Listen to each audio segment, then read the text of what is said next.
Assalamualaikum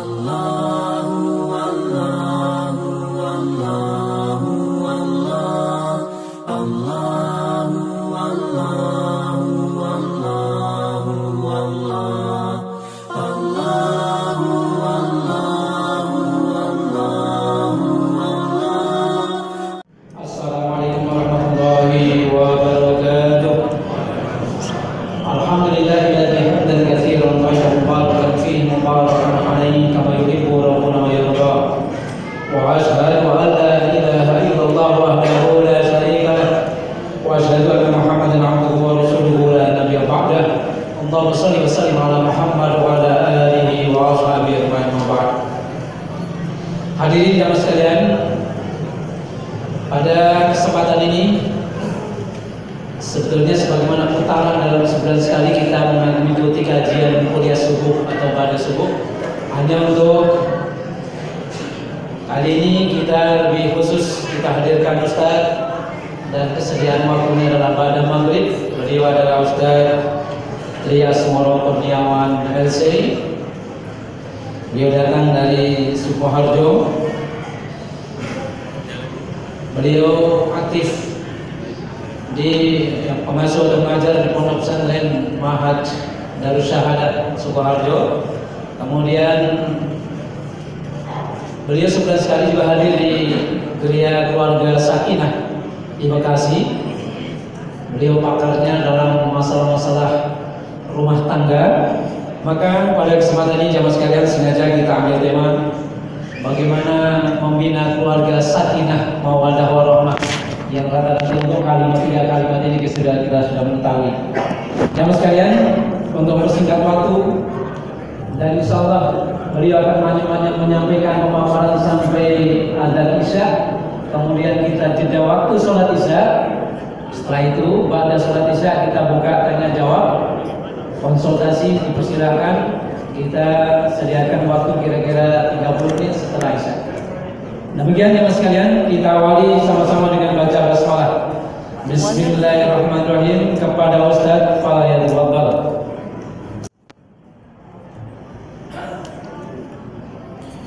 Bismillahirrahmanirrahim. Assalamualaikum warahmatullahi wabarakatuh. Innal hamdalillahi nahmaduhu wa nasta'inuhu wa nastaghfiruh wa na'udzu billahi min shururi anfusina wa sayyiati a'malina may yahdihillahu fala mudilla lahu wa may yudlil fala hadiya lahu. Asyhadu an la ilaha illallah wahdahu la syarika lahu wa asyhadu anna Muhammadan abduhu wa rasuluh. Allahumma shalli wa sallim ala nabiyyika Muhammadin wa ala alihi wa sahbihi ajmain, amma ba'du. Usikum wa nafsi bitaqwallahi faqad fazal muttaqun. Hadirin kaum muslimin rahimakumullah, bapak-bapak, ibu-ibu dan saudara yang dimuliakan Allah. Alhamdulillah pada kesempatan malam hari ini kita dimampukan Allah untuk hadir di majelis ini.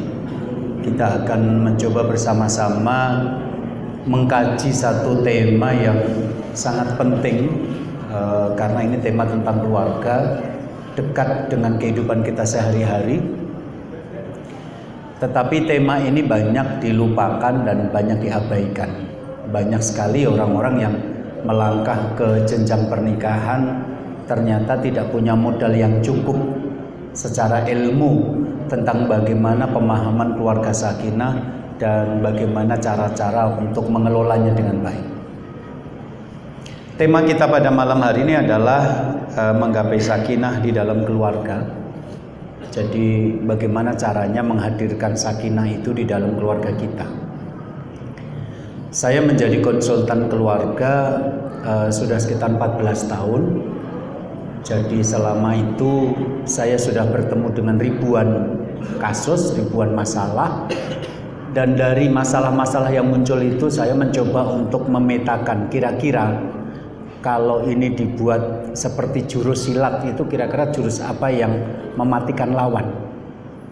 Karena ternyata saya melihat banyak orang yang membangun pernikahan tapi jurusnya tidak mematikan, sehingga sampai mereka menikah lama bertahun-tahun ternyata sakinah mawaddah warahmah itu nggak hadir-hadir dalam pernikahan mereka.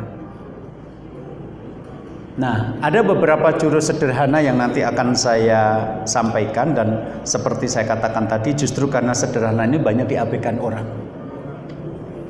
Jurus yang pertama adalah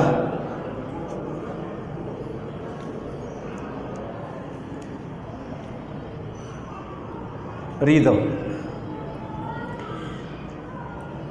Yang dimaksud di sini adalah ridho mengenai siapa yang Allah takdirkan menjadi pasangan kita.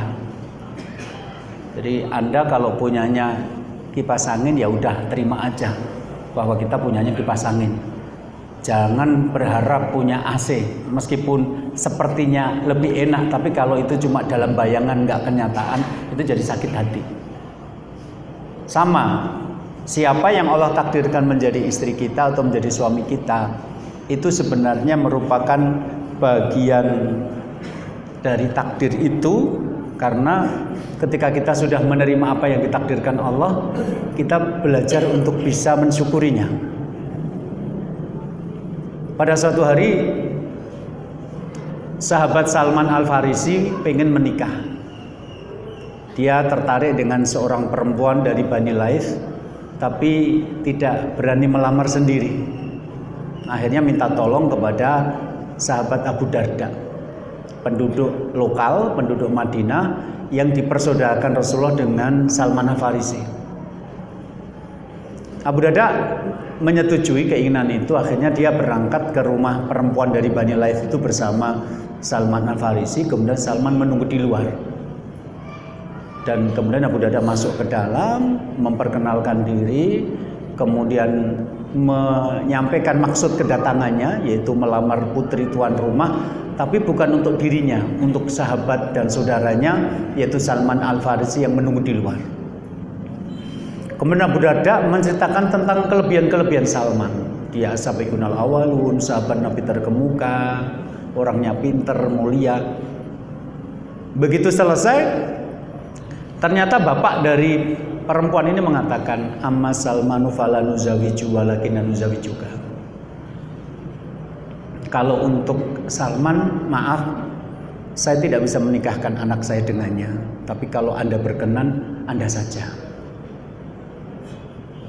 Nah, antara bingung dengan seneng gitu ya. Bingung karena tidak sesuai dengan tujuan awal, seneng orang yang dipilih Salman pastilah perempuan yang solehah, jadi nggak usah nyari-nyari, nggak usah bingung-bingung. Maka kemudian Abu Darda keluar menemui Salman dan mengatakan, wahai saudaraku, ada satu kejadian di dalam yang aku malu menceritakan kepadamu. Kenapa? Ya karena aku sudah menyampaikan maksud kedatangan untuk melamar putri tuan rumah buat dirimu, tapi justru aku yang diterima menjadi menantu. Pada saat itulah kemudian Salman mengatakan, anna ahaku anastahya minka anakhtubaha wa qanul ta'ala qadhahalaka. Aku yang seharusnya lebih malu daripada kamu, karena untuk melamar saja minta tolong, ngomong sendiri juga bisa kok, tidak minta tolong. Aku sudah melamar perempuan itu untuk menjadi istriku, tapi ternyata Allah menakdirkan menjadi istrimu. Nah, dari kalimat inilah maka wa qanul ta'ala qadhahalaka. Dan Allah ternyata sudah mentakdirkan perempuan itu menjadi istrimu, menjadi jodohmu. Jadi dari ungkapan ini, siapa yang Allah takdirkan menjadi istri kita atau menjadi suami kita, itu bagian dari takdir itu sendiri. Kenapa saya mengatakan seperti ini? Ini jadi kalau ditulis dengan tulisan itu kesannya sepele. Bagaimana cara membuat keluarga kita sakinah? Satu, ridho dengan siapa yang Allah pilihkan jadi pasangan kita. Itu kalau dibaca tampak sederhana sekali. Kalau Anda baca artikel dengan tulisan seperti itu mungkin tidak ada sesuatu yang istimewa.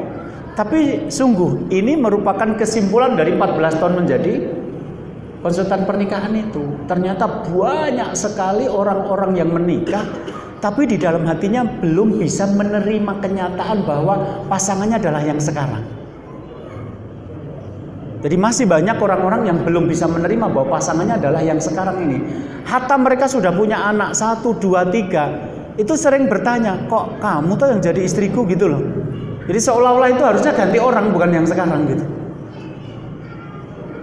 Bahkan ada yang pasang stiker gitu ya, di motor saya pernah lihat itu bunyinya Ayu Adine gitu. Jadi cantikan adiknya, padahal sudah nikah sama kakaknya ternyata masih kebayang-bayang adiknya gitu kan. Ada orang seperti itu. Ada bahkan yang saya baca tulisannya tak tunggu jandamu. Jadi dia sudah menikah itu ternyata masih berharap mantannya bercerai dengan suaminya, kemudian setelah jadi janda dia akan kembali gitu. Jadi ini sikap-sikap yang tidak terpuji dan ini yang menghalangi datangnya sakinah. Saya pernah didatangi sepasang suami istri menikah sudah 2 tahun, sudah punya anak 1. Kemudian yang laki-laki bertanya, Ustadz, bagaimana caranya menghadirkan perasaan cinta kepada istri? Karena saya ini menikah sudah 2 tahun, tapi semakin hari kok malah semakin benci, bukan semakin cinta kepada istri.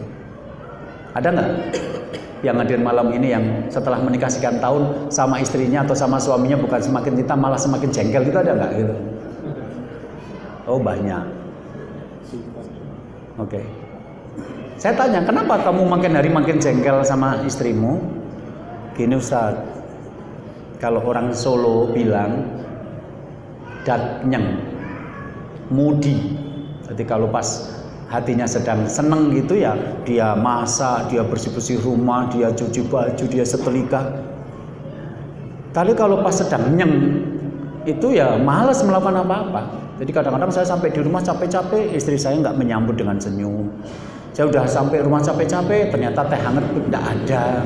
Udah sampai di rumah capek-capek, mau istirahat tidur, ternyata spray belum diganti dengan yang baru. Itu kadang-kadang bikin saya malas untuk pulang. Kadang-kadang pulang hanya ganti baju kemudian keluar lagi. Bahkan pernah saya berniat tidak pulang karena jengkel, nanti paling sampai di rumah apa yang saya temukan tidak seperti yang saya bayangkan. Bahkan beberapa kali saya marah sama istri karena kelakuannya seperti itu. Oke. Nah, kalau konsultasi itu baiknya suami istri dua-duanya konsultasi, bukan cuma salah satu. Karena kalau dua-duanya konsultasi, berita langsung bisa dikonfirmasi. Maka saya tanya sama istrinya, bener Bu, apa yang diceritakan Bapak? Kalau ibu itu suka-suka, kalau memang mau masak ya masak, kalau enggak ya enggak. Kalau pengen bersih-bersih rumah bersih-bersih, kalau enggak ya enggak. Kalau menyambut suami pengen senyum ya senyum, kalau enggak ya enggak nyambut. Bener ibu seperti itu? Bener Ustaz. Dan saya sengaja. Udah bener sengaja. Saya sampai nanya, loh Anda kan ikut pengajian? Di dalam pengajian kan dijelaskan bahwa ciri-ciri perempuan yang sholeh itu idza nadzarta ilaiha sarotka, kalau kamu pandang menyenangkan, idza amartaha atau atka, kalau kamu perintah mentaati, wa idza ghibta anha, dan kalau kamu tinggal pergi, ya hafidatka fi nafsiha wa malika, dia akan menjaga kehormatan dirinya dan hartamu. Ibu kan tahu, inilah ciri-ciri istri yang soleha itu. Kenapa ibu sengaja melakukan seperti itu? Ternyata jawabannya begini, Ustaz, saya mengandung anaknya, saya bersihkan rumahnya, saya setrikakan bajunya. Suami saya itu pulang ke rumah, makan, kemudian mandi, bersih-bersih badan, nanti masuk kamar, spray sudah saya ganti dengan yang baru, kemudian dia buka laptop, dia chattingan dengan mantannya. Siapa yang mau menerima seperti ini?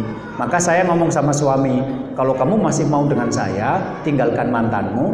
Tapi kalau ternyata kamu masih mau dengan mantanmu, tinggalkan saya. Bukan seperti ini, saya kebagian bersih-bersih rumahnya, kamu kebagian seneng-senengnya sama mantanmu. Akhirnya waktu itu saya ngomong, sebenarnya masalah kalian berdua itu sederhana. Mereka sampai bertanya, gimana Ustaz sederhana? Orang saya merasakan pernikahan 2 tahun itu berat sekali kami jalani. Saya katakan, masalah kamu sederhana karena intinya cuma satu.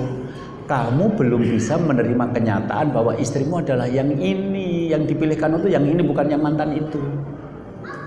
Perasaan belum bisa menerima istrimu dan suamimu inilah yang membuat kamu seolah-olah benar kalau sampai di rumah merengut, sampai rumah ganti baju pergi lagi. Kenapa? Karena kamu tidak bisa menerima istrimu adalah ini. Sama seorang istri yang tidak menerima kenyataan suaminya adalah yang sekarang, itu kadang-kadang juga melakukan tindakan-tindakan yang tidak terpuji. Merengut nggak apa-apa, wong aku sebenarnya nggak sayang sama suami itu kok. Nggak masak juga nggak apa-apa, wong aku jengkel sama suamiku itu kok, gitu loh. Akhirnya meskipun tampak sepele, tapi ini penting. kunci pertama untuk mendatangkan sakinah dalam keluarga kita adalah Anda bisa menerima takdir jodoh, bahwa siapapun yang sekarang menjadi istri Anda atau suami Anda, itulah yang dipilihkan Allah. Selama dia tidak melakukan dosa-dosa besar secara ngaca, terimalah itu.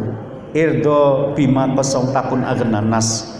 Ridolah kamu dengan apa yang diberikan Allah kepadamu, maka kamu akan menjadi manusia yang paling kaya. Jadi paling kaya itu bukan pada benda yang kita miliki, tapi pada sikap kita menyikapi apa yang kita miliki. Ada orang beli motor baru harga 30 juta. Ada orang beli motor baru second harga 10 juta. Secara teori harusnya yang punya 30 juta itu lebih bahagia daripada yang punya 10 juta. Toh itu udah 10 juta second lagi. Tapi faktanya kita menemukan ada orang-orang yang memiliki motor harga 30 juta tapi gelisah. Kenapa? Karena dia pengen beli yang 60 juta. Karena uangnya nggak ada, dia cuma beli yang 30 juta. Sementara yang beli 10 juta itu dengan pengorbanan, pakai acara nabung-nabung. Begitu sudah beli motor second 10 juta, dia bilang, Alhamdulillah Ustadz, saya bisa beli motor meskipun second. Nggak kencang Ustadz, justru itu sering ngerem. Dan karena sering ngerem itu ada gaya sentrifugal. Kalau Anda bonceng orang, kemudian Anda ngerem mendadak, itu yang di belakang dicondong ke depan. Itu yang membuat saya akhirnya pegangan saya rata-rata takut jatuh. Itu yang bahkan tidak dimiliki orang yang naik mobil, karena suaminya nyopir, istrinya di belakang, nggak ngomong, pegang handphone sendiri-sendiri gitu. Jadi ternyata yang kita rasakan itu bukan pada apa yang kita miliki, tapi bagaimana kita menyikapi yang kita miliki itu. Ini juga berlaku. Anda punya suami, tapi kalau orang asing bayangkan laki-laki yang lain, ya nggak akan bahagia. Anda sudah punya istri, tapi Anda memikirkan perempuan lain, ya Anda tidak bahagia. Maka terimalah siapa yang Allah takdirkan untuk Anda, dan kemudian Anda akan menemukan rahasia-rahasia sakinah itu ada di sana.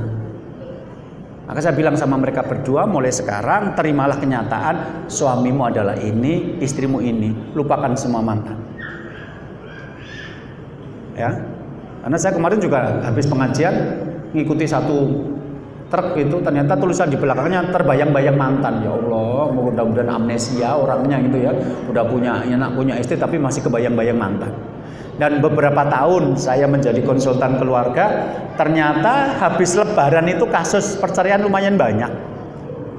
Salah satu pemicu perceraian setelah lebaran apa? Reuni SMP atau SMA dan ketemu sama mantannya gitu.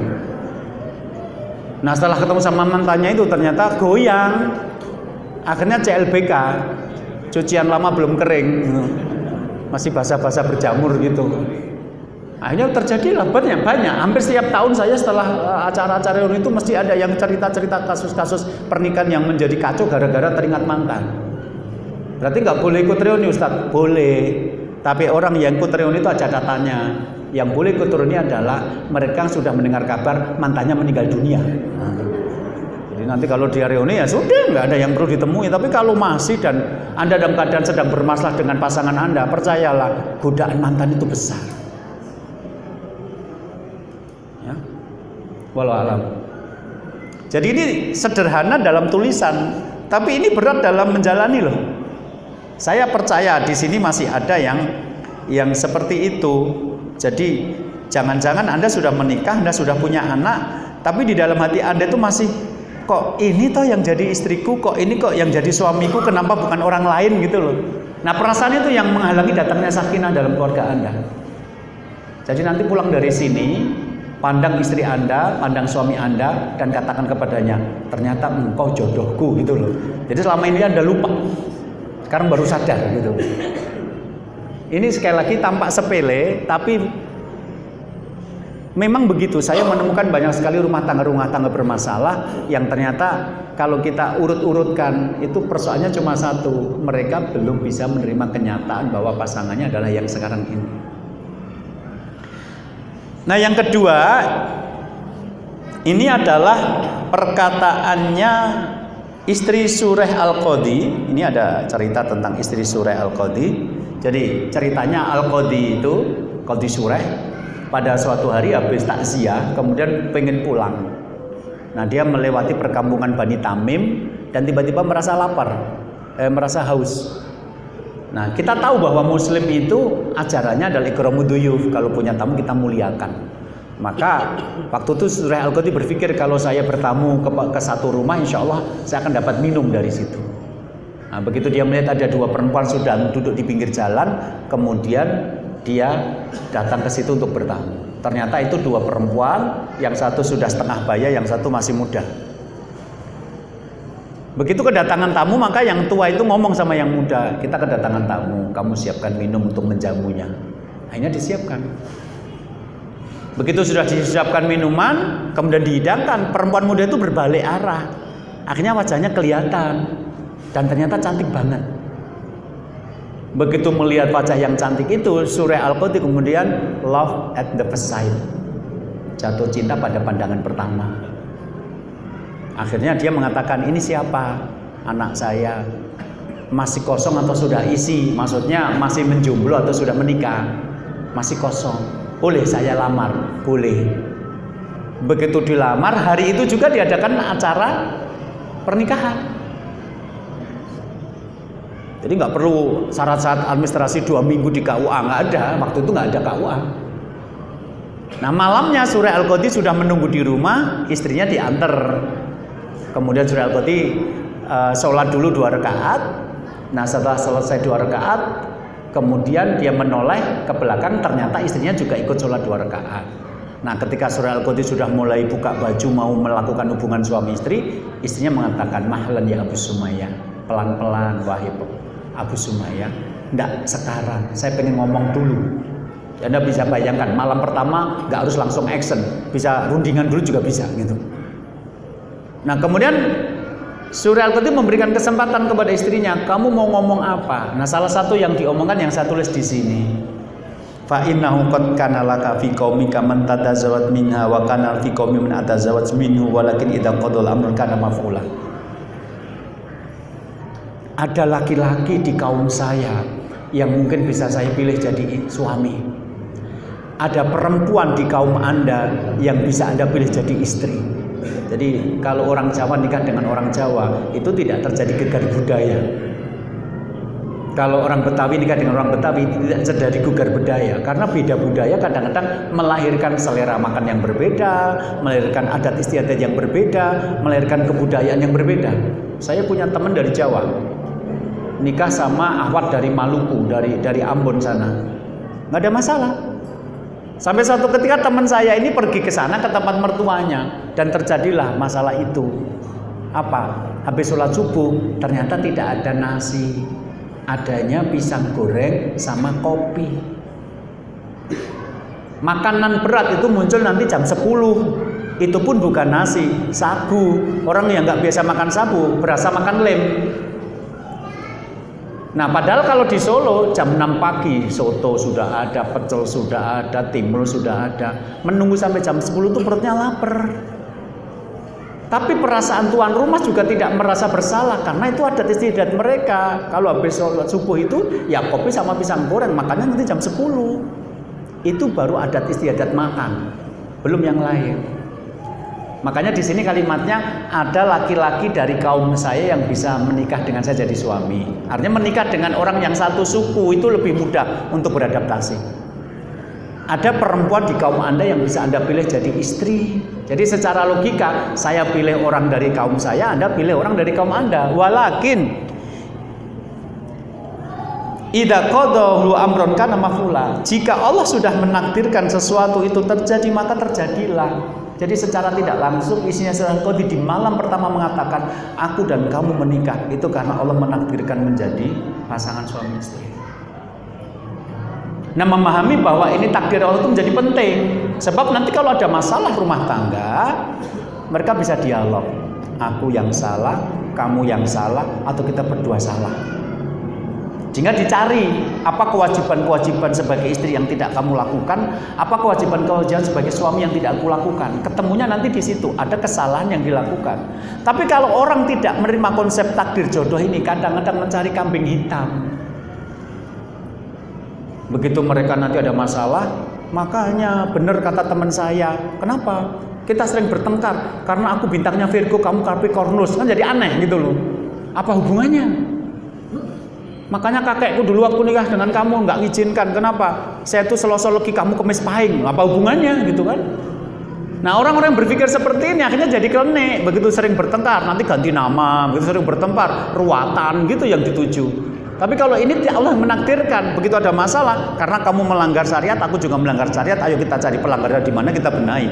Nanti lebih logis gitu loh. Jadi ada orang-orang yang kalau punya masalah yang disalahkan masa lalunya. Oh, kalau aku tahu kita sering bertengkar kayak gini, dulu menyesal aku ketika kakakmu sakit aku nengok. Loh, emang kenapa? Lah dulu waktu kakakmu sakit aku nengok, terus kamu mengeluarkan teh, kamu tersenyum manis, ternyata jadi istriku, manisnya cuma tehnya, kamu nggak manis sama sekali. Jadi seolah-olah yang salah peristiwa ketemunya itu gitu loh. Jadi sekarang kita jangan menghabiskan energi mencari kesalahan, mencari kambing hitam. Sekarang kita kembali kepada diri sendiri. Kalau sampai rumah tangga saya ada masalah, itu saya melakukan kesalahan atau pasangan saya melakukan kesalahan secara syariat. Kenapa kok melakukan kesalahan syariat? Karena Allah mengatakan, wa man a'rada an dzikri fa inna lahu ma'isyatan dongka. Barang siapa yang berpaling dari peringatanku, meninggalkan agamaku, maka dia akan mengalami kehidupan yang sempit. Jadi kesempitan hidup itu hasil dari kita berpaling dari peringatan Allah. Jadi kalau sampai ada rumah tangga yang terasa sempit karena sering bertengkar, itu kalau bukan suaminya ya istrinya melakukan kesalahan. Ayo duduk bareng, jangan kepikiran untuk menyalahkan kakaknya yang sakit dulu, jangan kepikiran untuk datang ke dukun minta nama dan ruatan, jangan salahkan rasi bintang sama weton, itu nggak ada hubungannya dalam Islam. Udah siap ya, berarti nanti pulang dari sini Anda pandang wajah istri, Anda pandang wajah suami dan katakan, ternyata Allah menakdirkan engkau yang jadi pasanganku. Titik. Ilmu Allah sempurna, nggak mungkin salah. Oke, ini yang pertama. Kemudian yang kedua, setelah kita ridho adalah fokus pada ketaatan. Dengan siapa yang sekarang menjadi pasangan kita itu, ayo kita habiskan umur, sisa-sisa hari kita itu lebih banyak mentaati Allah. Kenapa? Karena mentaati Allah itulah sebenar-benar cara untuk mendapatkan sakinah dalam keluarga. Ala bidzikrillah tatmainul qulub. Ketahuilah, hanya dengan mengingat Allah hati menjadi tenang. Dan Imam Az-Zujjaj mengatakan yang dimaksud dengan mengingat Allah adalah mentaati perintah-perintah Allah. Maka di sini saya nukilkan perkataan Imam Hasan Al-Basri. Jadi yang di atas itu pernyataan Imam Hasan Al-Basri. Beliau mengatakan, wallahi ma syai'a habu ilal mar'il muslimin an yara waladan aw walidan aw hamiman aw akhan muti'an lillahi azza wa jalla. Demi Allah, tidak ada perkara yang lebih menenteramkan hati seorang muslim yang lebih baik daripada dia melihat anaknya, orang tuanya, pasangannya dan saudaranya menjadi orang-orang yang taat kepada Allah. Jadi bukan rumah besar, bukan wajah tampan, bukan kekayaan, bukan kemasyhuran nama yang membuat rumah tangga akan menjadi sakinah. Tapi sakinah itu muncul kalau suami Anda, istri Anda, anak Anda, orang tua Anda, saudara Anda adalah orang-orang yang taat kepada Allah. Demi Allah, kata Imam Hasan Al-Basri begitu. Jadi mungkin anak Anda bukan yang sekolahnya ranking 1, mungkin bukan. Ya, artinya ketika sekolah dia bukan yang paling pinter. Ya karena bapak ibunya juga nggak terlalu pinter, jadi aneh aja kalau anaknya jadi pinter gitu ya. Tapi ketika Anda sakit, anak Anda datang, ayah butuh dipijitin, atau bikinkan teh jahe, atau minta dipanggilkan tukang pijet, atau mau dikerokin, maka Anda bisa menangis terharu karena bangga. Dan itu jauh lebih menenteramkan hati daripada Anda punya anak pinter ranking 1, tapi setiap Anda suruh selalu punya alasan. Ayah capek, panggilkan tukang pijet. Ayahku baru belajar, besok biar dapat ranking 1 di sekolahan. Oke. Atau kemudian Anda menyuruh anak, tapi dia cenderung menolak. Kok aku terus toh yang disuruh, bukannya kakak? Padahal sehari ini baru nyuruh 1 kali ini gitu loh. Maka meskipun anak Anda ranking 1, Anda tidak akan menemukan rasa sakinah itu. Bapak-bapak, istrinya mungkin tidak terlalu cantik, Tapi setiap Anda pulang ke rumah, dia menyambut dengan senyum yang tulus, teh hangat sudah tersedia, makan malam sudah ada, air panas untuk mandi sudah disiapkan, spray sudah diganti, baju sudah cuci telika. Itu jauh lebih menenteramkan daripada Anda punya istri yang cantik, paling cantik sak Tanjung Priok, asal bukan palsu ternyata laki-laki. Tadi saya ketemu yang kayaknya cantik tapi ternyata laki-laki gitu. Anda ketemu dengan perempuan seperti itu, Anda punya istri yang cantik, mungkin paling cantik sak Tanjung Priok, tapi Anda pulang nggak ada di rumah dan perginya nggak pamit. Padahal di luar itu perempuan-perempuan cantik asli maupun palsu itu banyak. Terus Anda tertarik, kemudian Anda ingat pengajian, bunyinya begini, idza absara ahadum imra'atan tu'jibu falyati alahu. Kalau kamu melihat perempuan yang membuat kamu tertarik, maka pulanglah ke rumah menemui istrimu. Anda pengen praktek itu aja, pulang ke rumah menemui istri. Ternyata sampai di rumah istri Anda nggak ada. Jengkel Anda, dan dia tidak pamit kemana perginya. Sekalinya ketemu dia bilang, uangnya habis ya, minta tambahan lagi. Percayalah, meskipun Anda punya istri cantik yang kayak gini, nggak akan menenteramkan hidup Anda. Sama, ibu-ibu punya suami tidak terlalu ganteng, nggak ganteng-ganteng amat, karena amat juga nggak ganteng, kasihan.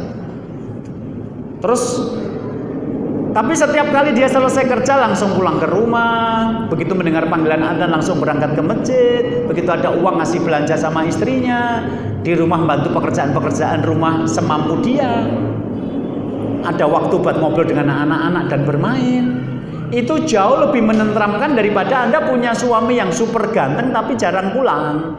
Anda makan sendiri, begitu dia pulang goncengan penyanyi dangdut gitu ya, Anda bisa pingsan itu. Jadi demi Allah, kata Imam Hasan Al-Basri, yang paling bisa membuat orang muslim merasa tenang dalam hidup adalah ketika pasangannya, anaknya, orang tuanya, dan saudaranya adalah orang-orang yang taat kepada Allah. Jadi saya ketemu orang-orang yang uangnya miliaran tapi rumah tangganya nggak tenang. Kenapa? Karena memang tidak taat kepada Allah. Ya. Jadi sakinah mawaddah warahmah itu urusannya hati. Sementara Al-Quran mengatakan ala bidzikrillahi tatmainul qulub, ketahuilah hanya dengan mengingat Allah lah hati itu menjadi tenang.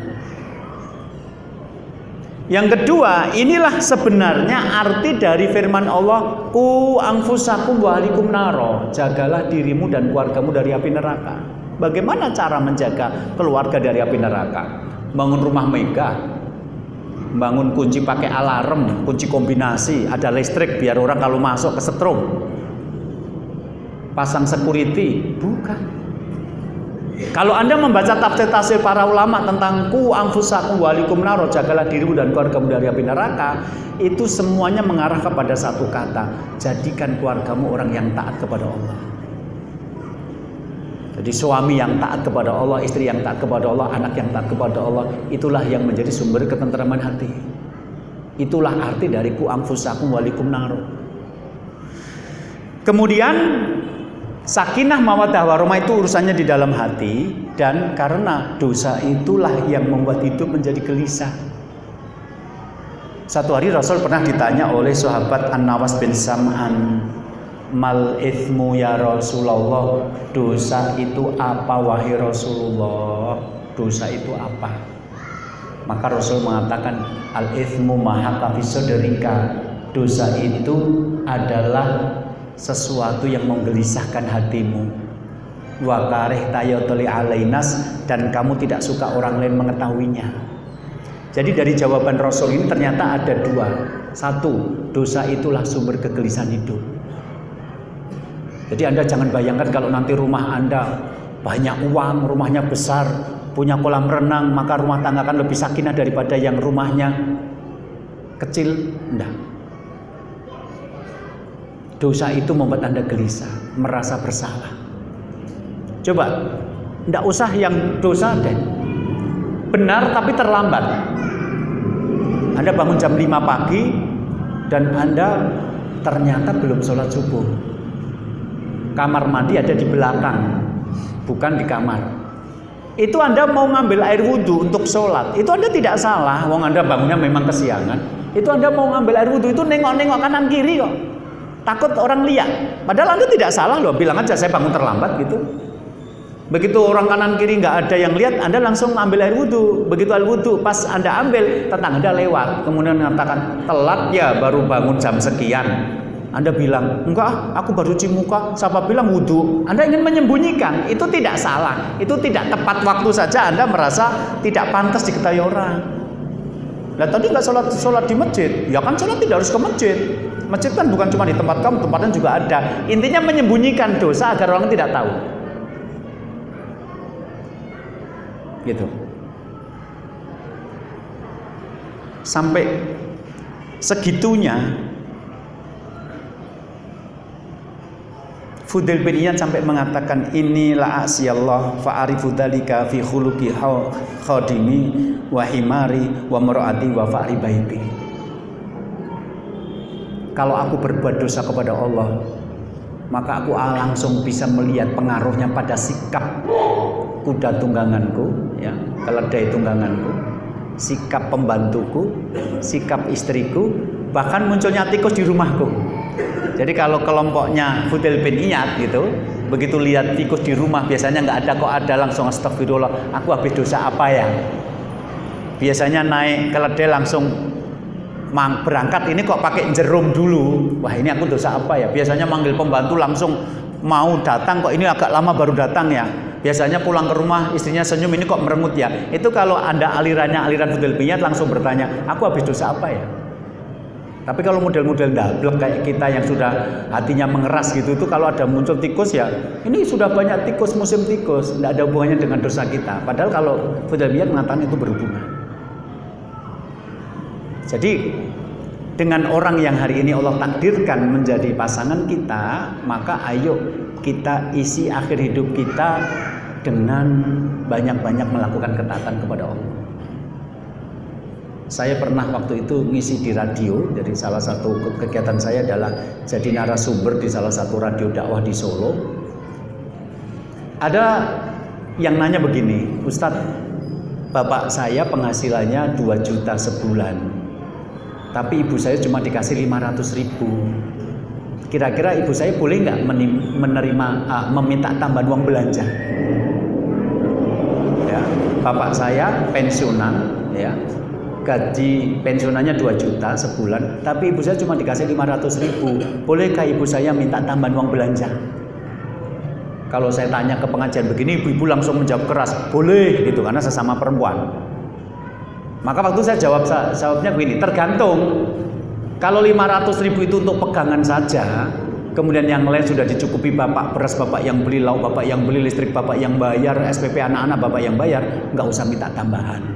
Karena di Solo makanan itu murah. Anda nggak percaya, nasi satu bungkus ada yang masih 500 rupiah. Uang parkir aja nggak segitu. Tapi di Solo masih ada. Oke. Tapi kalau memang 500.000 itu untuk semua keperluan, ya nggak cukup. Ilmu matematika manapun nggak cukup. Emang kenapa? Ustaz, bapak saya itu selingkuh dengan 2 perempuan. Jadi uangnya habis untuk selingkuh itu, sehingga ibu saya ketika minta tambahan uang belanja dimarahi. Ibu saya sampai mengatakan, sudahlah, kalau memang kamu mau, mending ambil salah satu jadi istri, bukan selingkuh seperti ini. Bapak saya malah nantang, aku ya seperti ini, kalau kamu mau, nggak mau ya urusan kamu. Masalahnya Ustadz, bapak saya umurnya sudah 71 tahun. Jadi siapa yang bilang semakin tua semakin dekat sama Allah itu siapa yang bilang? Banyak orang makin tua makin gak karu-karuan itu juga banyak. Aki-aki yang masih merasa punya aki sehingga merasa energinya masih tinggi itu banyak. Itu lah, bagaimana mau fokus pada ketaatan kalau umur segitu masih sibuk berbuat maksiat, dan itu sumbernya dari kasus yang sama, tidak puas dengan istri yang di rumah kan begitu, akhirnya cari yang lain. Nah, ini kita break dulu untuk sholat isya. Saya sudah memberikan 2 ilmu bagaimana cara mendatangkan sakinah dalam keluarga kita. Yang pertama adalah ridho dengan siapa yang Allah takdirkan menjadi pasangan kita, selama dia tidak melakukan dosa-dosa besar. Kalau kurang tinggi sedikit, tinggal beli sepatu yang haknya tinggi gitu kan. Kalau kurang cantik sedikit, tinggal nanti kalau bersamanya dalam waktu malam kemudian lampu dimatikan. Percayalah, dalam kegelapan malam tidak ada bedanya yang cantik dengan yang kurang cantik gitu ya. Bedanya tagihan listrik Anda di akhir bulan akan berkurang drastis. Kemudian kalau memang kurang kaya sedikit, oke lah, uangnya kita syukuri, mudah-mudahan barokah sehingga cukup. Nggak kaya tapi anak-anak juga nggak sakit, anak-anak nggak minta barang-barang yang mahal, akhirnya cukup. Yang kedua adalah dengan siapa yang Allah takdirkan menjadi pasangan kita, kita banyak-banyak melakukan ketaatan kepada Allah, sebab itulah yang mendatangkan sakinah yang sebenarnya, karena sakinah itu adanya di dalam hati, dan itulah sebenarnya makna dari jagalah dirimu dan keluargamu dari api neraka. Sedangkan dosa, kata Rasulullah, adalah sesuatu yang membuat hidup kita gelisah. Jadi kalau kita sudah tahu ilmunya, untuk membuat keluarga sakinah itu bukan memperbanyak uang, bukan bekerja keras sampai lupa ibadah. Banyak orang-orang yang bekerja keras tapi tetap saja keluarganya nggak benar, karena apa? Rumusnya salah, jurusnya salah. Kita break dulu untuk sholat isya, mudah-mudahan bermanfaat. Saya kembalikan kepada pembawa acara. Assalamualaikum warahmatullahi wabarakatuh. Jamaah sekalian, kita break dulu. Namanya memang pembahasannya ini, ya namanya memang terapi konsul. Barangkali kita juga merasakan semua ini. Maka nanti setelah kita sholat isya akan kita lengkapi dengan diskusi. Banyak mungkin kita mengundang, wah ini mengenal pada saya, wah ini pada kejadian saya. Jadi kita memang dalam rangka kita mengobati dan kita meluruskan apa yang sebetulnya menjadi konsep cita-cita kita, sakinah mawaddah warahmah.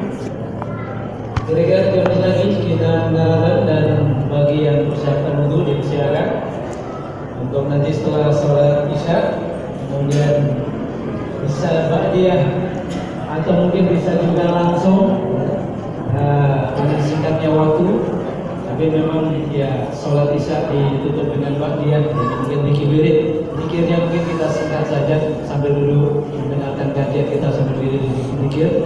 Jadi kaitannya dengan sunnah ba'diyah yang juga sunnah tidak kita tinggalkan.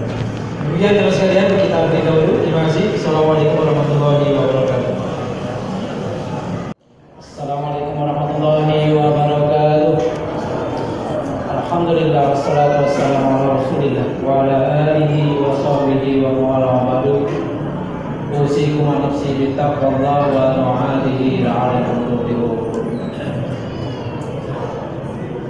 Jamaah sekalian, alhamdulillah, baru saja kita menunaikan sholat isya berjamaah. Semoga Allah menerima amal kita. Selanjutnya kita melanjutkan dari pembahasan yang tadi dipaparkan oleh Ustaz tentang bagaimana membangun keluarga sakinah mawaddah warahmah. Ya, ini baru seukuran mukadimah barangkali kalau di sebuah tema, baru mukadimahnya, baru beliau waktunya sangat sempit, namun mudah-mudahan kita masih tetap mendapatkan manfaat maslahat dari pertemuan kajian ini. Jamaah sekalian,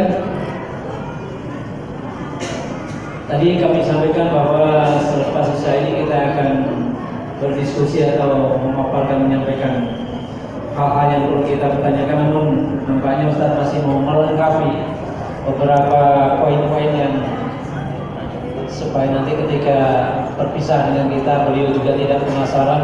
Ini kalau tadi belum aku sampaikan, jadi beliau tadi menyampaikan masih ada beberapa poin yang beliau akan sampaikan, maka kita persilahkan kepada Ustaz. Waalaikumsalam.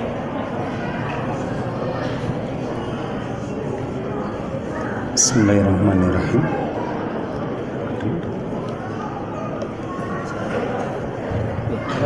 Ini pegang ini. Assalamualaikum warahmatullahi wabarakatuh. Alhamdulillahirabbil alamin. Shalatu wassalamu ala asyrofil anbiya'i wal mursalin wa ala alihi wa sahbihi ajmain, amma ba'du. Usikum wa nafsi bitaqwallahi faqad fazal muttaqin. Jamaah kaum muslimin yang dimuliakan Allah Subhanahu wa taala, alhamdulillah kita masuk ke sesi yang kedua. Kalau tadi saya sudah mengatakan cara yang pertama adalah ridho dengan siapa yang Allah takdirkan menjadi pasangan kita, dan ini butuh waktu karena saya bertemu dengan orang-orang yang dari awal pernikahan belum bisa menerima, itu sampai 15 tahun kemudian baru bisa menerima kenyataan memang inilah orang yang ditakdirkan Allah menjadi jodohnya. Kemudian yang kedua, kita fokus pada ketaatan karena inilah yang sebenarnya menjadi sumber sakinah dan dosa itu merupakan sumber gelisah. Adapun yang ketiga adalah seni mengelola hati, karena sakinah mawaddah warahmah itu adanya di dalam hati. Maka bagaimana menjaga hati pasangan kita tetap merasa nyaman itu butuh diupayakan. Jadi kadang-kadang kita menemukan ada keluarga-keluarga yang secara ekonomi sederhana tapi rumah tangganya malah sakinah karena saling menghargai, saling menghormati, saling menyayangi. Dan kita kadang-kadang menemukan orang-orang yang secara materi sangat kaya tapi keluarganya tidak sakinah karena mereka merendahkan pasangannya dan tidak bersikap baik. Beberapa kisah yang bisa saya hadirkan berkenaan dengan menjaga hati ini, yang pertama adalah apa yang disampaikan Rasulullah ketika bertemu dengan Aisyah pada suatu hari. Ya Aisyah, inilah alam idza kunti ani radiyah wa idza kunti alayya ghadbah. Hei Aisyah, aku tahu loh kamu itu sedang ridho kepadaku atau sedang marah kepadaku. Ketika itu Aisyah kaget karena pada saat dia marah dengan Rasulullah disembunyikan bagaimana caranya agar suaminya tidak tahu. Tapi kalau suaminya mengatakan seperti itu, maka ini mengagetkan Aisyah. Maka Aisyah kemudian bertanya, "Min aina ta'rifu dzalika?" Dari mana Anda tahu kalau saya sedang jengkel kepada Anda? Maka Rasul mengatakan, "Amma idza kunti ani radiyah wa fa inna kita kunin la wa rabbi Muhammad wa idza kunta alayya ghadba fa inna kita wa rabbi Ibrahim." Begini loh Aisyah, kalau kamu sedang ridho kepadaku, maka kamu akan bersumpah demi Robnya Muhammad. Tapi kalau kamu sedang marah kepadaku, maka kamu mengatakan demi Robnya Ibrahim. Begitu Rasul menjawab seperti ini, Aisyah mengatakan, ajal wallahi ya Rasulullah ma'jula isma. Memang begitulah Rasulullah keadaannya. Ketika saya sedang marah kepada Anda, semua pekerjaan saya kerjakan seperti biasa, tidak ada yang saya tinggalkan. Cuma satu, saya tidak mau menyebut nama Anda. Nah, Rasulullah adalah suami terbaik sedunia. Ana khairukum li ahli. Akulah yang terbaik di antara kalian pada keluargaku. Dan suami terbaik itu ngajari kepada kita, kalau kita pulang ke rumah, coba kita langsung pasang radar. Lihat sambutan anggota keluarga, istri atau anak kita, lihat mimik mereka, lihat wajah mereka, lihat gestur atau gerakan tubuh mereka, karena dari situ kita menjadi tahu apakah anak atau istri kita sedang ridho atau sedang marah. Marahnya di sini para ulama mengatakan bukan marah berani pada suami, tapi marah karena cemburu. Nah, ternyata bersikap kepada perempuan yang sedang marah dengan perempuan yang sedang ridho itu berbeda. Nah, kalau Anda sampai tidak tahu istri saya sedang marah atau sedang ridho, bisa jadi akhirnya salah bersikap. Jadi nanti kalau bapak-bapak pulang ke rumah misalnya mengatakan Assalamualaikum, coba dengarkan jawaban istri seperti apa. Kalau Anda mengatakan Assalamualaikum, istri mengatakan Waalaikumsalam, oh ayah sudah pulang ya, itu ridho. Tapi kalau Anda mengatakan Assalamualaikum, Waalaikumsalam, hati-hati, itu berarti marah gitu loh. Nah, menyikapi istri yang marah dengan ridho itu caranya berbeda. Nah, kalau Anda tidak tahu apakah anak saya atau istri saya sedang marah atau sedang ridho, Anda kemungkinan besar akan salah bersikap dan itu akan memperburuk keadaan. Jadi Rasul itu mengajarkan kepada kita bahwa menjadi suami itu adalah orang yang tahu istrinya sedang ridho atau sedang marah. Dan ini wajar dalam sebuah pernikahan. Jadi kalau nanti Anda sedang punya masalah rumah tangga, nggak usah lebay, update status, semua sedunia tahu kalau Anda sedang bermasalah dengan suami gitu ya. Katanya aktivis, ya jam 7 baru bangun. Itu meskipun dia tidak nyebut nama, yang baca WA-nya jadi tahu kalau itu dimaksud suaminya kok gitu lah. Gitu. Kemudian dari mana Rasul mengetahui kalau Aisyah ini sedang ridho dan sedang marah? Sekali lagi marahnya karena cemburu ya, bukan karena marah berani sama suami. Ternyata dari memperhatikan kebiasaan. Kebiasaannya Aisyah itu kalau bersumpah demi Tuhannya Muhammad. Tetapi kalau suatu hari dia mengatakan demi Tuhannya Ibrahim, berarti ini di luar kebiasaan. Karena 90% yang kita lakukan setiap hari itu mengulang kebiasaan. Karena kita ulang-ulang jadi terbiasa, akhirnya kita melakukannya merasa nyaman tanpa difikirkan lagi. Coba Anda yang takmir masjid di sini, coba Anda yang takmir masjid di sini. Nanti perhatikan begitu azan terdengar, coba perhatikan yang langsung ke masjid orangnya juga itu, yang langsung bawa sajadah langsung dipasang di tempat ini orangnya juga itu. Nanti kalau belum komat, belum lari-lari orangnya juga itu juga gitu loh. Karena orang sudah terpola dengan kebiasaan. Kalau Anda jadi ketua RT, coba perhatikan. Yang rapat tepat waktu orangnya itu, yang usul orangnya ya itu, yang ikut rapat RT tapi mojok ngantuk tapi makannya double ya itu gitu ya. Orang yang rapat RT cuma diem tok tapi nanti di luar membicarakan ketidaksetujuannya kan hasil rapat RT, orangnya juga itu aja sebenarnya. Coba perhatikan. Jadi ketika Anda mengenali kebiasaan istri atau kebiasaan suami, lama-lama Anda jadi tahu, oh ini nggak seperti biasanya. Misalnya Anda ngomong sama istri, kalau saya pulang kamu sediakan teh panas. Begitu suatu hari Anda pulang tidak ada teh itu, berarti istri Anda sedang marah. Anda ngomong sama istri, nanti kalau aku berangkat ke kantor, kamu antar aku sampai depan pintu. Aku cium pipi kanan, cium pipi kirimu, halal, ngomong istri sendiri, gitu kan? Nah, jadi kalau suatu hari Anda pamit, aku berangkat kerja dulu. Ya mas, itu dia ngomongnya di belakang, berarti dia sedang marah. Sebab seharusnya dia ngantar sampai pintu dan membiarkan pipinya yang makin lama makin kempot itu Anda cium kanan dan kiri. Jadi semakin Anda mengenali pasangan, semakin mudah Anda mengenali ini sedang marah atau tidak. Maka Rasul cuma mengenali dari Aisyah bersumpah. Aisyah itu sumpahnya demi Robnya Muhammad. Jadi kalau satu saat mengatakan demi Robnya Ibrahim, ini berarti dia sedang marah kepada saya. Nah, berapa banyak bapak ibu yang membangun rumah tangga pengen sakinah, tapi golongannya ndablek gitu loh. Jadi istrinya sudah pasang muka cemberut, itu nggak ngerti kalau itu kode dia sedang marah, malah salah jurusan. Makanya jangan tulang terus, kalau masuk angin kayak gini gimana, malah dikira masuk angin padahal sakit hati kan gitu. Ini salah sikap akhirnya gitu. Pada cerita yang lain, Rasulullah datang menemui Aisyah dan mengatakan, hal indakum syai', ada sesuatu yang bisa dimakan? Aisyah mengatakan, lah, tidak ada. Faidan ini shaim.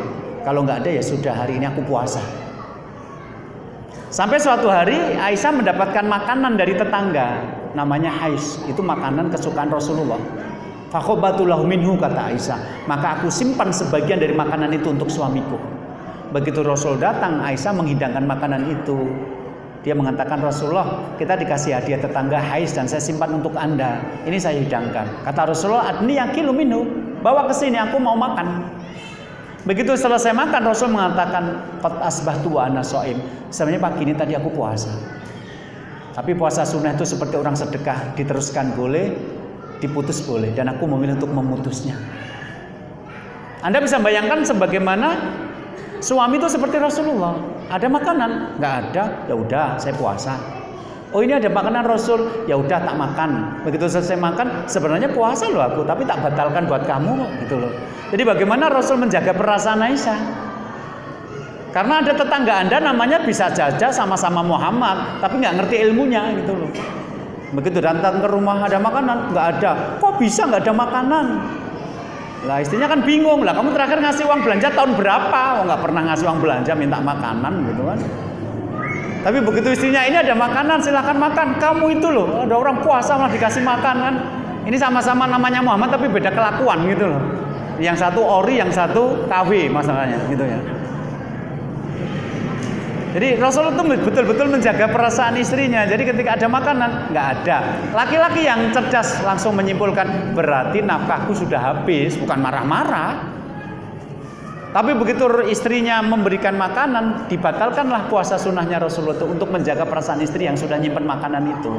Dari cerita ini, selain fleksibilitas yang dilakukan Rasulullah dalam rangka menjaga perasaan istri, kita juga belajar bagaimana istri yang baik ternyata seperti Aisyah. Apa? Tahu kesukaan Rasulullah. Jadi Aisyah itu tahu ini makanan kesukaan Rasul.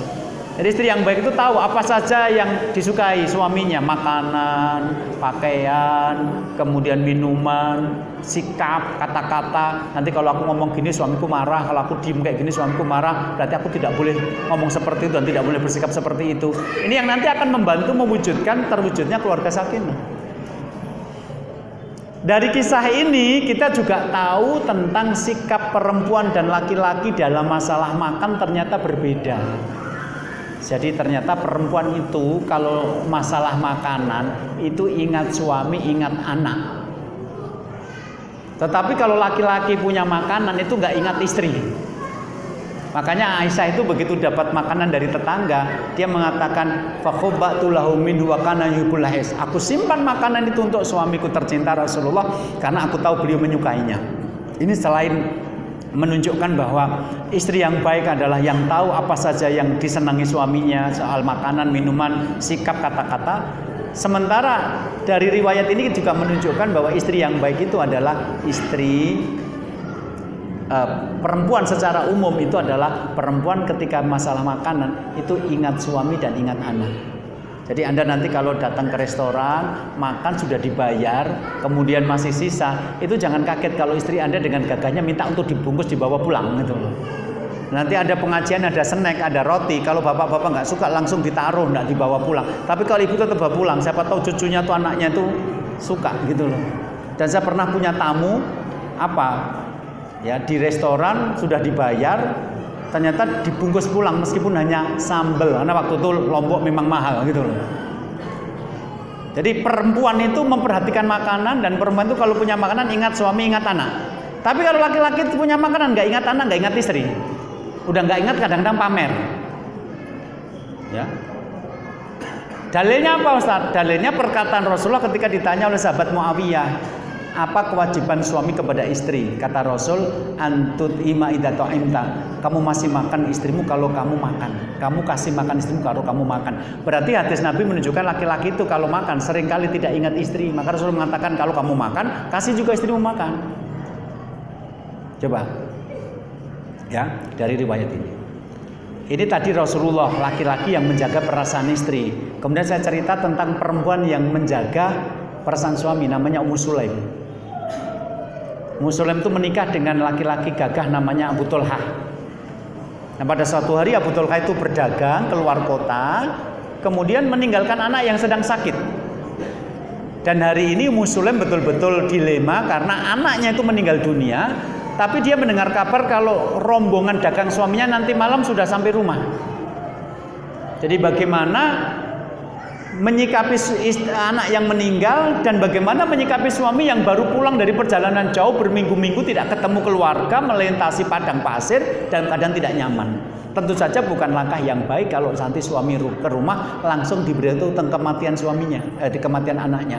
Maka Ummu Sulaim mengumpulkan anggota keluarganya kemudian mengatakan, la tuhadithu abatul hatta bi ibnihi hatta akuna ana hadithuhu.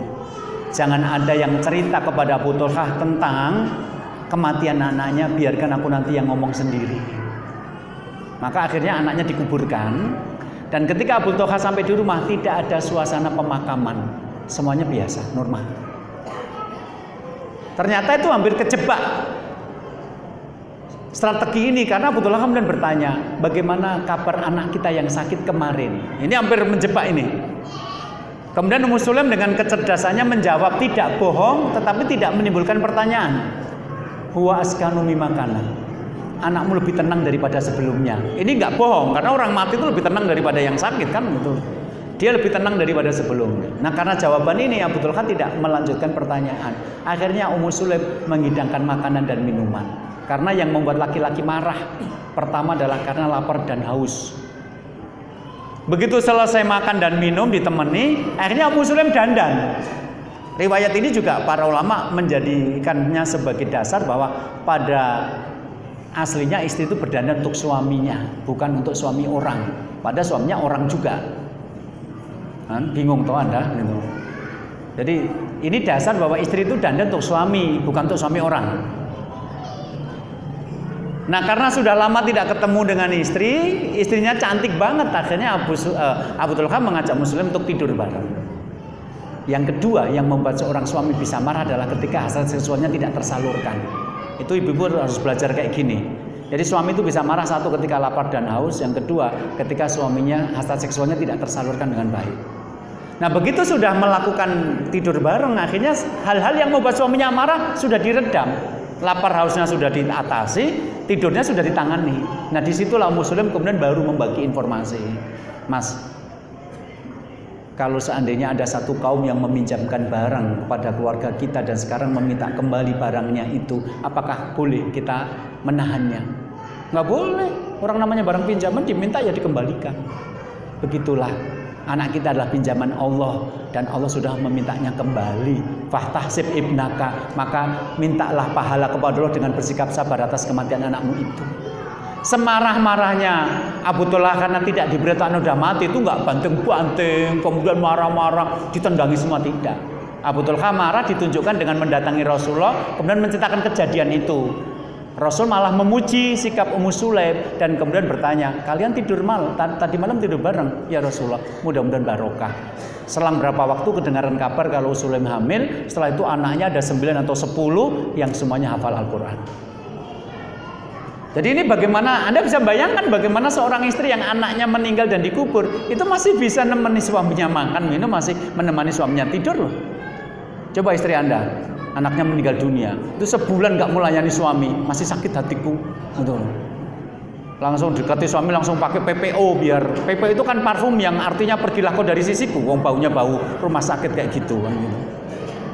Jadi ini para sahabat itu di tengah topik-topik tentang tegakkan syariat, di tengah topik-topik tentang jihad, itu kalau di rumah ya jadi suami istri. Yang mereka lakukan ya bagaimana agar menghidupkan sakinah itu. Jadi nggak ngasal gitu loh. Begitu suaminya pulang, Waalaikumsalam, buka pintu, anakmu mati, langsung begitu loh.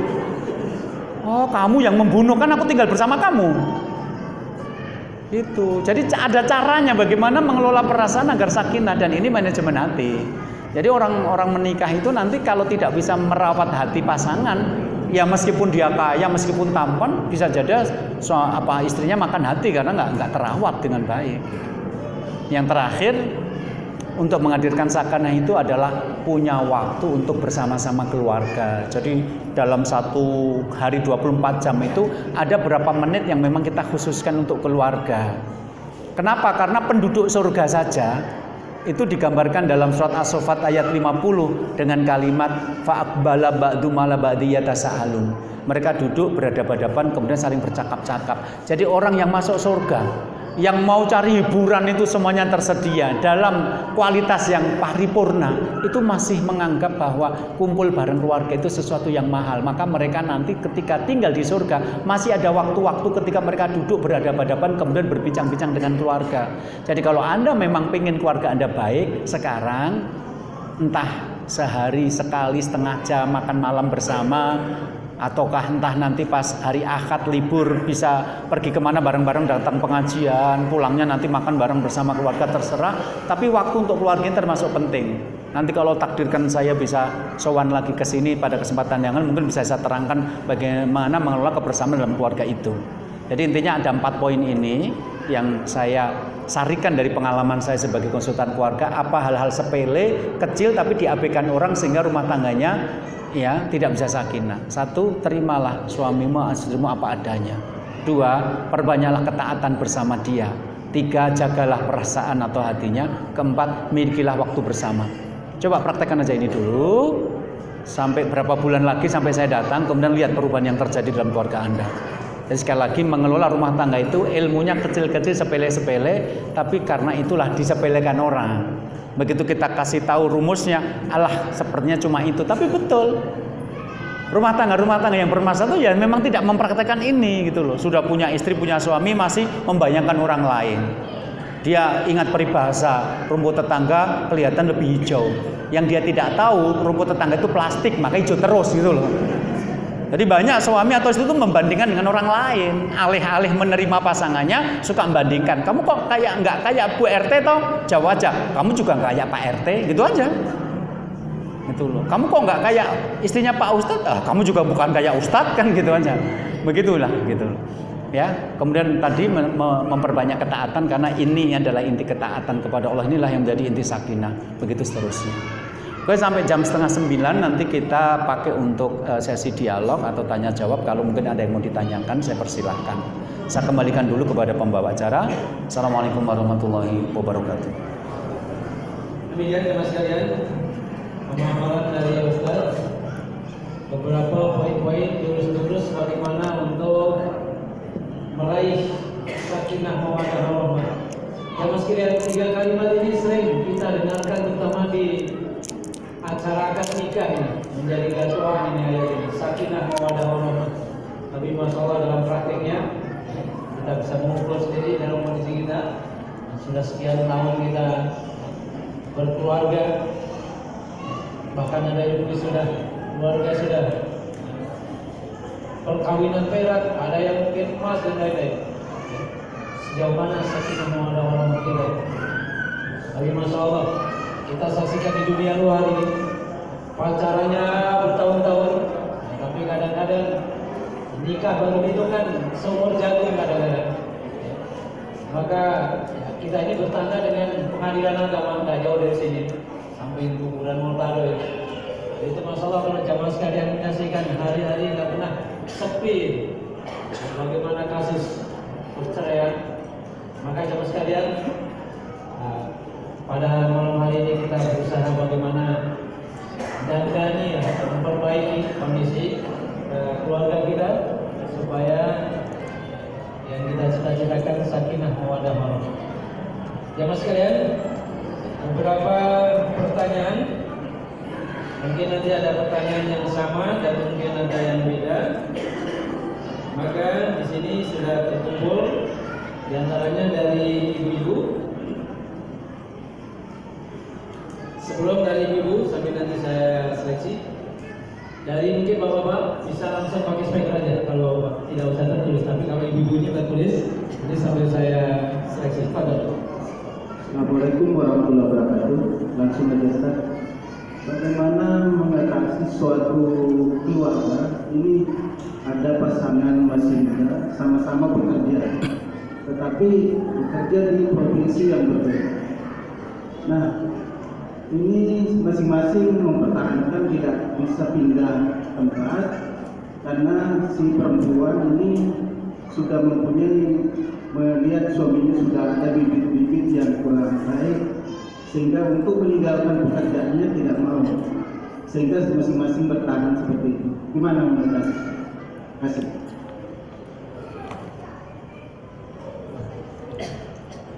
Kalau kita memakai rumus-rumus yang ada di dalam Al-Quran, sebenarnya orang menikah itu kan menjamak dan menjima, mengumpulkan. Jadi kalau orang menikah kok terpisah oleh daratan dan lautan gitu ya, ini sebenarnya pernikahan yang tidak ideal. Apalagi zaman sekarang godaan untuk setia itu sangat berat. Nah, kalau kita kembali kepada syariat satu, bahwa nikah itu untuk mengumpulkan yang terpisah, bukan untuk memisahkan yang sudah berakad untuk kumpul. Dan kenikmatannya namanya jima, berkumpulnya gitu loh. Nah, kemudian yang kedua, bahwa yang bertugas untuk mencari nafkah itu suami, bukan istri. Jadi kalau memang betul-betul mau kembali kepada syariat, harusnya laki-laki lah yang bekerja, istri di rumah. Nanti sekarang kalau istri itu kerja keluar, kemudian sibuk, capek, kemudian sampai di rumah dikasih anak-anak yang rewel, itu nanti bisa emosian itu. Udah emosian, nanti malam ketika diajak suaminya tidur, mungkin sudah tele-tele, nggak berdaya karena sudah terkuras di luar. Dalam 1 hari 2 hari mungkin nggak berbahaya, tapi ketika bertahun-tahun itu akan berakibat kepada hubungan seksual mereka yang kurang berkualitas karena istri kecapean dan anak-anak yang tidak terdidik dengan baik. Jadi kalau mau betul-betul bertawakal kepada Allah, istri ini harusnya keluar kerja, ya suaminya yang memberikan nafkah. Insya Allah barokah begitu daripada dua-duanya bekerja tapi terpisah. Emang nikah itu untuk dapat sakinah atau dapat uang yang banyak? Itu 2 hal yang berbeda.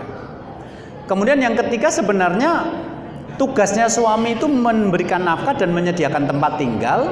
Askinuhunna min haitsu sakantum min wujdikum. Tempatkanlah istri kamu itu di tempat mana kamu ingin menempatkan sesuai dengan kemampuan kamu. Sedangkan tugas itu mengikuti suami kemanapun pergi. Dasarnya adalah ketika Nabi Musa alaihissalam setelah selesai perjanjiannya dengan Nabi Syuaib, maka dia kemudian kembali ke Mesir. Wasarabi ahlihi, maka dia kemudian kembali ke Mesir diikuti oleh istrinya yang anaknya Nabi Syuaib itu. Dari sinilah kemudian para ulama mengatakan seharusnya seorang istri ikut kemana suami pergi selama tidak ke tempat-tempat maksiat.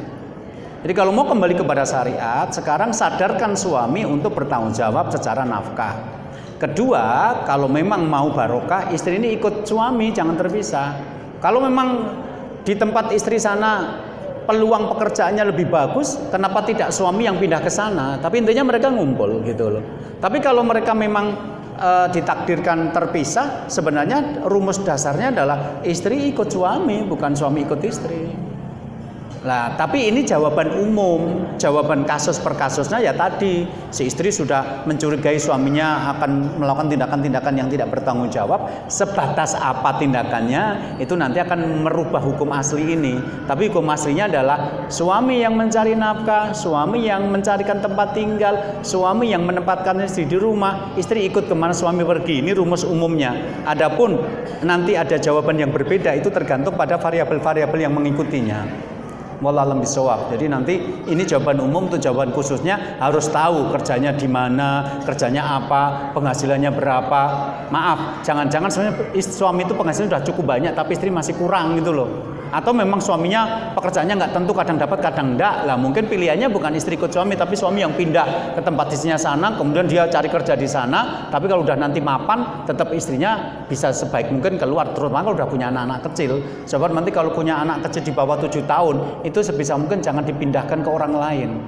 Karena itu kalau sampai dipindahkan ke orang lain, Anda akan menyesal seumur hidup. Karena itu tidak bisa diulang kembali. Masa-masa membentuk anak itu yang paling baik di usia-usia ini. Jangan serahkan kepada orang lain masa-masa itu. Wallahu a'lam bishawab. Baik, jadi kita jawab dulu beberapa pertanyaan dari Ibu. Yang pertama, tolong kita jelaskan tentang makna selingkuh. Apakah membalas WA di malam hari itu sudah merupakan gejala selingkuh?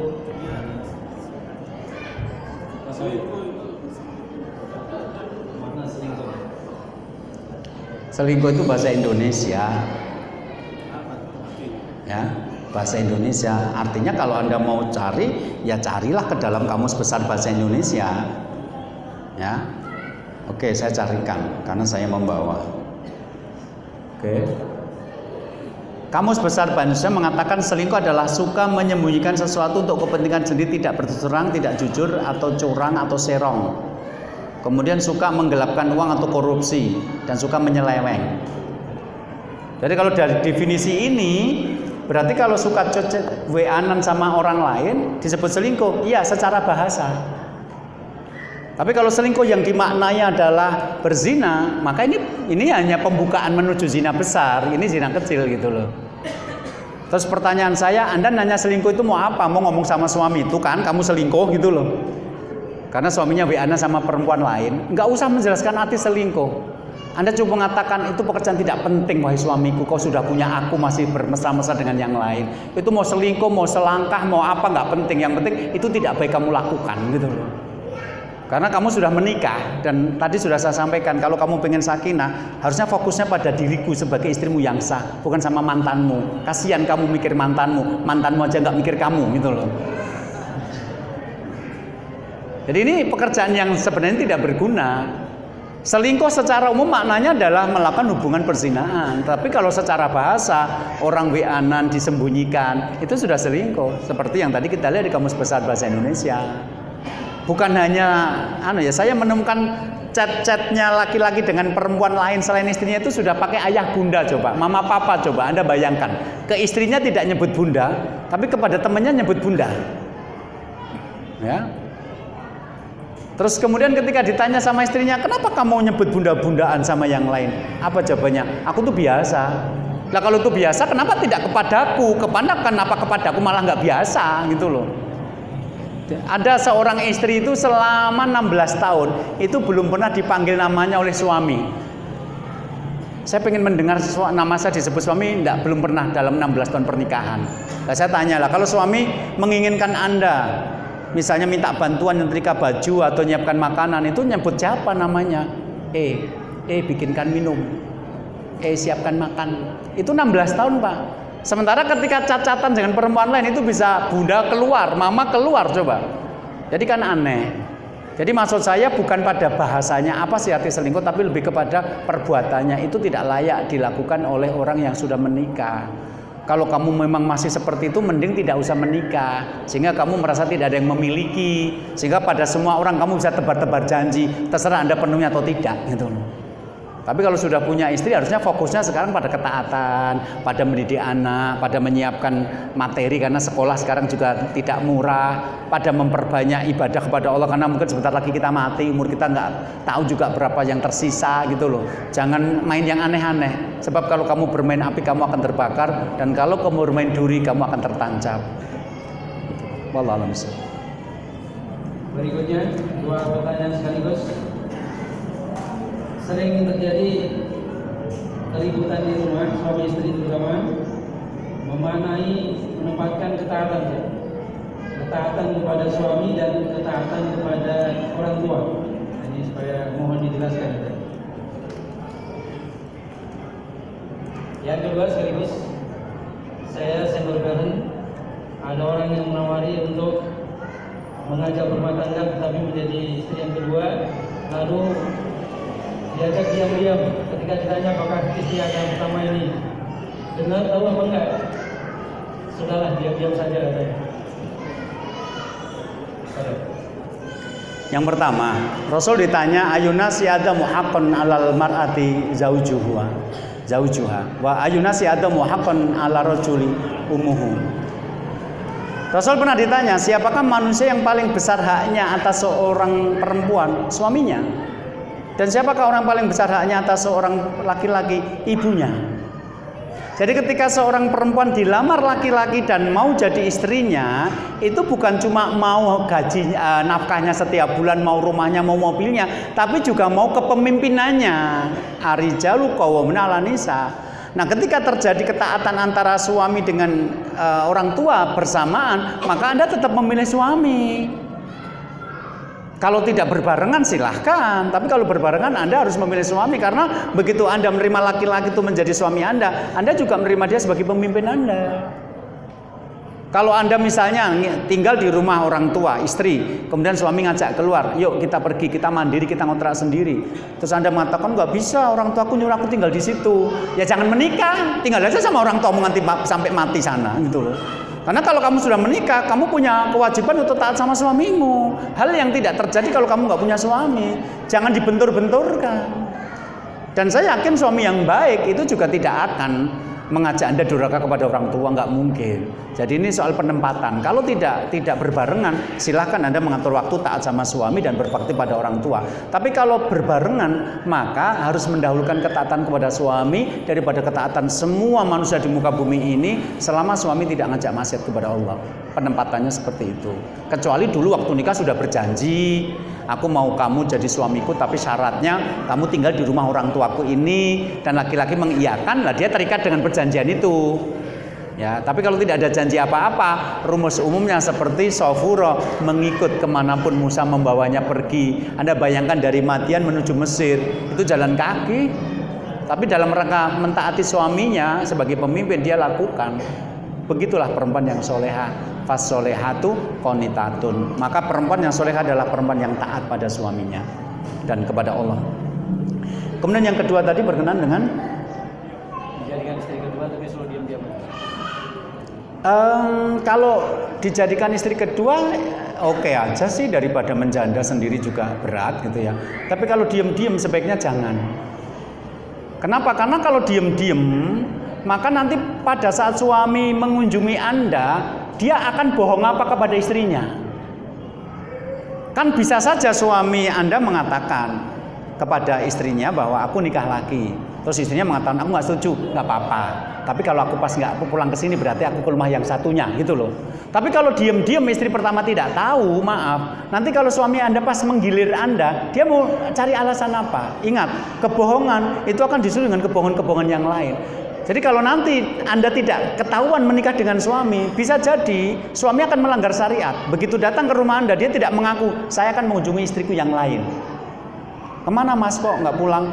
Ada urusan kerja. Bohong. Kok rutin 2 hari sekali, gitu kan? Manajemen baru. Oh, tambah bohong lagi kan gitu. Ya. Dan bisa jadi akhirnya mengatur pola-pola keadilan yang aneh. Kemarin di Solo ada kasus begini. Laki-laki menikah punya istri 2, itu istri pertama jatahnya malam, sementara istri kedua jatahnya siang.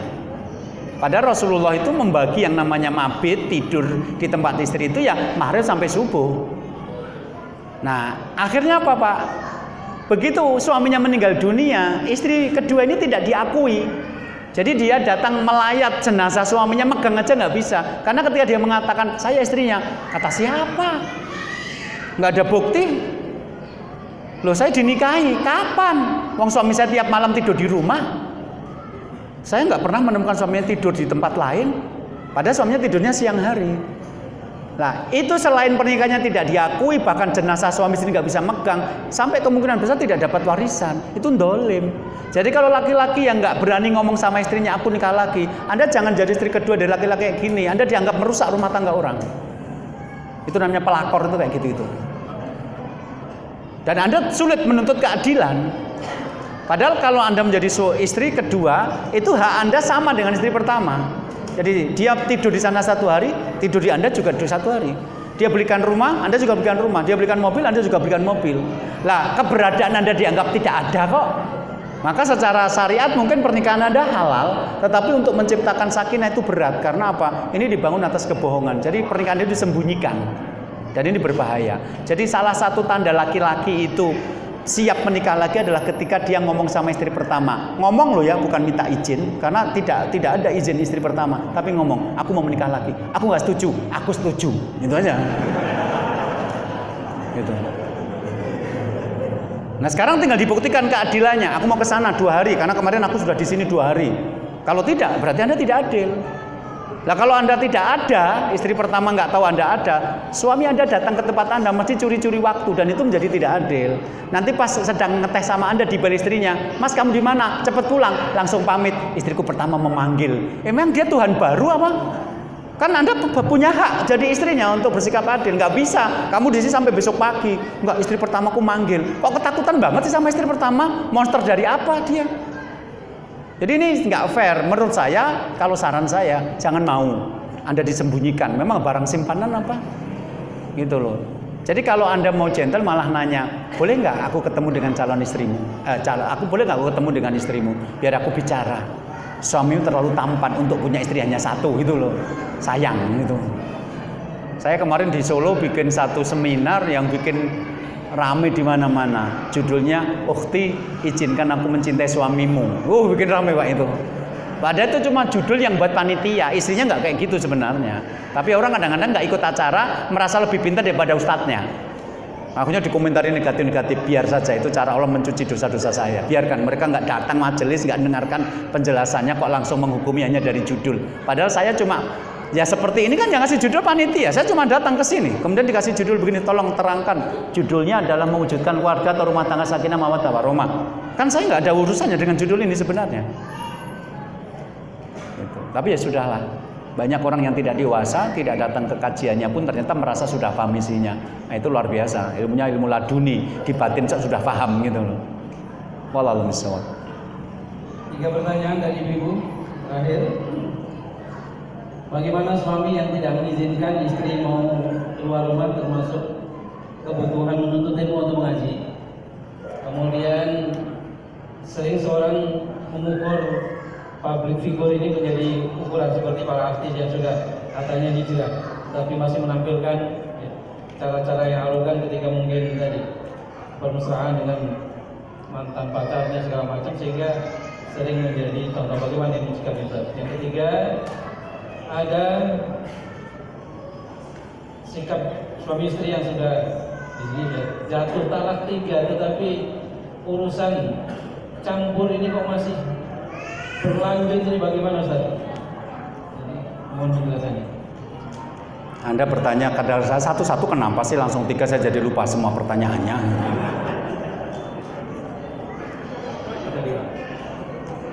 Oke, yang kedua, menjadikan artis sebagai figur.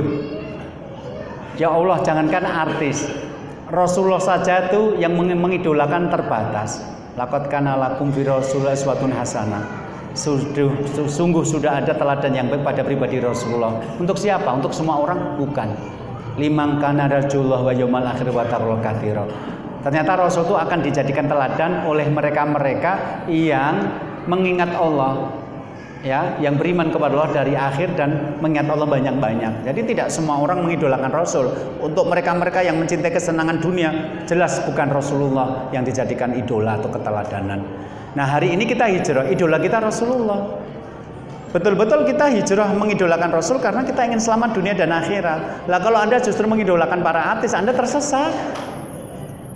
Anda tersesat. Jadi harusnya Anda menegur artis itu kalau sudah hijrah, hijrah yang total. Jangan hijrah tapi masih jahiliyah. Itu cuma datang ke pengajian disebut hijrah. Kalau artis itu masih nyanyi, masih macam-macam. Ya kita doakan mereka total. Tapi harusnya kita mengambil contoh bagi seorang muslim. Contoh yang paling baik itu Rasulullah, tidak ada yang lain. Perempuan itu contoh yang paling baik adalah istri-istri Rasul, tidak ada yang lain.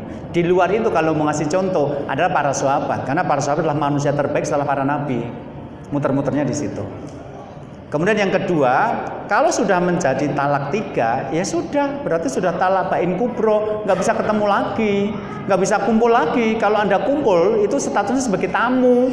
Jadi suami datang, ibu istri pakai kerudung rapet dan tidak boleh nginep di situ, nimbulkan fitnah. Hanya sekedar mau ketemu anak-anak, monggo, statusnya tamu. Tapi kalau masih melakukan kebersamaan-kebersamaan yang tidak perlu, ya itu kalau kebersamaan dilakukan ada anak-anak dan istri menjaga aurat mungkin masih boleh. Tapi kalau kebersamaan dalam arti tidur lagi bersama, ya itu zina namanya.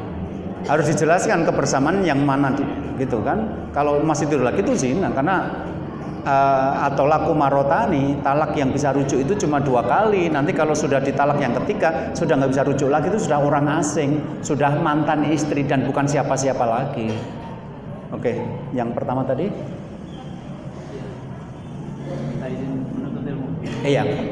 Begini, arijalu qawwamun 'alan nisa, laki-laki adalah pemimpin perempuan. Itu kata Imam Ibnu Ashur adalah inti dari semua pembahasan tentang keluarga. Jadi di mana suami menempatkan istri, di mana suami memberikan nafkah kepada istri, di mana suami mengambil keputusan-keputusan. Kalau Anda baca Tafsirul Katsir, arijalu qawwamun 'alan nisa itu salah satunya al-hakimu 'alaiha wa mu'adibu idza wajad. Satu adalah laki-laki yang mengambil hukum, memutuskan nanti kita tinggal di mana setelah nikah, nanti kalau anaknya lahir dikasih nama siapa, nanti kalau TK mana yang akan kita masuk, kalau pondok pesantren anak saya nanti akan sekolahkan di mana. Itu semuanya diputuskan oleh suami. Kemudian yang kedua adalah mu'adibu idza wajad, mendidik ketika saya menyeleweng. Jadi kalau Anda tidak paham ilmu agama, tugas pertama kali yang didik Anda adalah suami Anda.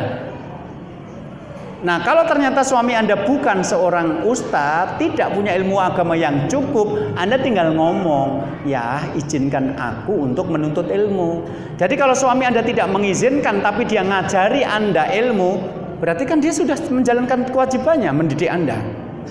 Atau dia tidak mendidik Anda dalam arti langsung, tapi dia downloadkan VCD atau video-video ustadz-ustadz yang bagus, kemudian Anda di rumah, radionya dipasang, TV-nya, channelnya TV-TV dakwah, kemudian Anda ditambah koleksi-koleksi dakwah, Anda cuma mendengarkan. Lah kenapa juga harus keluar untuk pengajian, mau sudah dapat di rumah?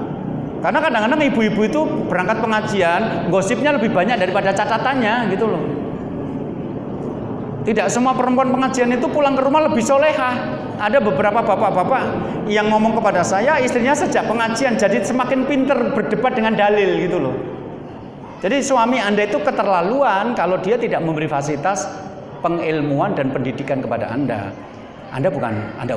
Dia tidak ustaz. Tapi kalau dia masih memberi kesempatan untuk ilmu dan macam-macam, ya. Kalau ternyata suami melarang Anda untuk datang pengajian, Anda ngomong aja kalau gitu pengajiannya bareng.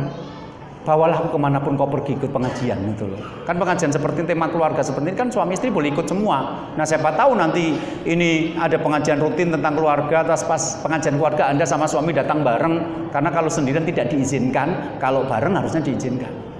Nanti habis ini pulang makan malam bareng di mana sebagai bentuk kepedulian gitu loh.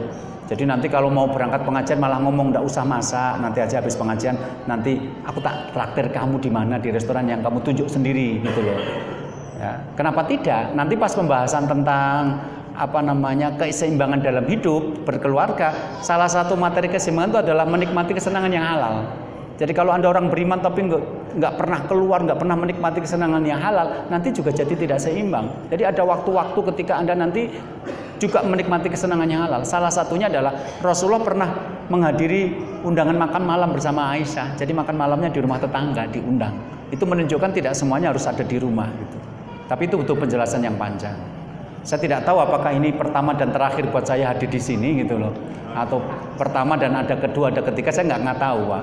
Saya itu kan laki-laki panggilan, kalau dipanggil datang, kalau tidak ya tidak gitu. Oke, ini pembahasan tentang keluarga. Sekali lagi mungkin banyak yang kaget karena selama ini kita pengen punya panduan dalam menjalani rumah tangga, tapi tidak banyak ustadz yang membahas tentang ini.